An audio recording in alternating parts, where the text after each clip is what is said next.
Assalamualaikum dan salam sejahtera. Hai, saya Sidik daripada sidik.my. Beberapa hari lepas, dalam episod 18, saya ada tunjukkan bagaimana untuk membuat environmental dashboard ringkas menggunakan Arduino, Apache, PHP dan MySQL, dan kemudian memaparkan dalam bentuk graf menggunakan Canvas.js dan Graph.js. Saya menggunakan program PHP untuk memindahkan data yang diterima melalui HTTP GET dan dari Arduino ke dalam pengkalan data MySQL. Kemudian satu lagi skrip PHP untuk mengeluarkan data dari MySQL dan membuat paparan di atas graf. Penggunaan kombinasi MQTT, Node-RED, InfluxDB dan juga Grafana menjadi trend di dalam dunia IoT sekarang. Ini kerana semuanya adalah perisian sumber terbuka dan percuma. Sejujurnya, saya baru mendengar tentang Node-RED, InfluxDB dan Grafana ni pada bulan lepas apabila ada seorang ahli yang bertanya di dalam grup Makers Gathering sama ada boleh atau tidak kita pasang ketiga-tiganya pada Raspberry Pi Zero W2.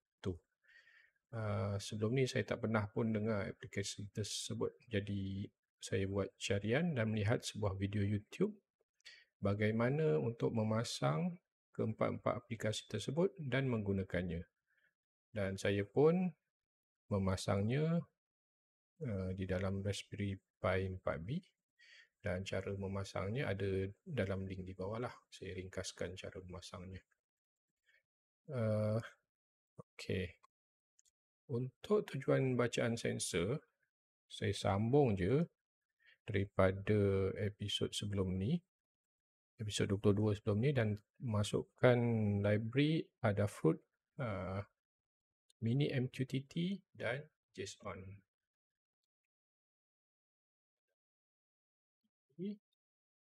Dan JSON dan juga library untuk ESP80 control. Cumanya saya ada menghadapi satu masalah kat sini. Terdapat ralat mengenai sambungan ke port 1883 untuk MQTT TDP. Jadi saya terpaksa ubah sedikit library aspect control socket ni dan tambah condition TDP untuk port 1883. Dan saya juga telah mencadangkan untuk pull request di dalam GitHub Adafruit lah, dan telah diterima.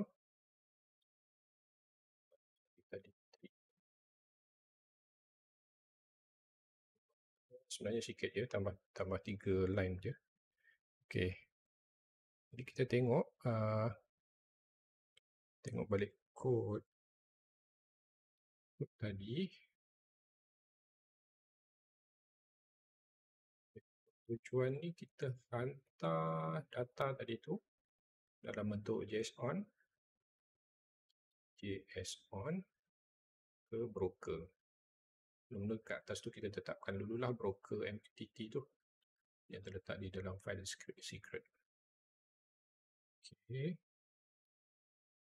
Lepas data berjaya dihantar melalui MQTT dan terima oleh broker, saya buka Node-RED dan salurkan data dari MQTT tersebut ke dalam pengkalan data InfluxDB. Ini Node-RED. Dia drag drop je. Environment ini ialah MQTT. Kita subscribe pada topik environment dalam bentuk JSON. Okay. Dan ini ialah InfluxDB out node. Jadi kita salurkan data tersebut kepada InfluxDB. Ini saya letakkan debug supaya dapat melihat data yang diterima secara live. Setiap 5 saat akan terima. Di dalam ni ada temperature, humidity dan CO2. Okey. Kemudian selepas data telah dimasukkan ke dalam InfluxDB, untuk paparan saya membuka Grafana. Dan menambahkan beberapa panel kat sini lah. Saya tambahkan Ada CO2, line graph, temperature, bar graph dan juga gauge CO2 yang terakhir sekali dan current temperature iaitu suhu sekarang, dan juga ni dalam bentuk graf dan nilai humidity, kelembapan. Tadi sensor ni saya letak dalam bilik yang ada aircon, jadi dia sejuk lah. Sekarang ni kat luar dia dah panas balik. Dan karbon dioksida nampaknya dah berkurang. Nampaknya dalam bilik banyak karbon dioksida lah. Okay. Jadi nampak dashboard ni cantik kan, kita boleh drag drop macam ni. Dan dia ada macam-macam jenis lah sebenarnya. Boleh tukar-tukar dalam bentuk gauge, bar graph, pie chart dan macam-macam lagi. Memang menarik sebenarnya gunakan node rate dan InfluxDB dan Grafana ni sebab tak perlu fikirkan untuk program intermediate pengantara seperti PHP untuk tujuan ni. Kita drag drop je. Jadi anda pun boleh cuba buat sendiri, dan link cara pemasangan ada disediakan di bawah. Dan sekiranya sudi, kongsikan hasil anda di sini nanti ya. Okey, demikianlah sahaja. Panjang sikit hari ini. Jadi secara ringkasnya, cara memasang ada di sini. Dan ini bentuk node rate, tapi ni saya guna node rate untuk masukkan ke InfluxDB je. Sebenarnya dia ada banyak lagi fungsi kat sini. Boleh baca sensor. Okey, kemudian saya paparkan di atas graf Grafana ini. Okey, sekian saja. Assalamualaikum.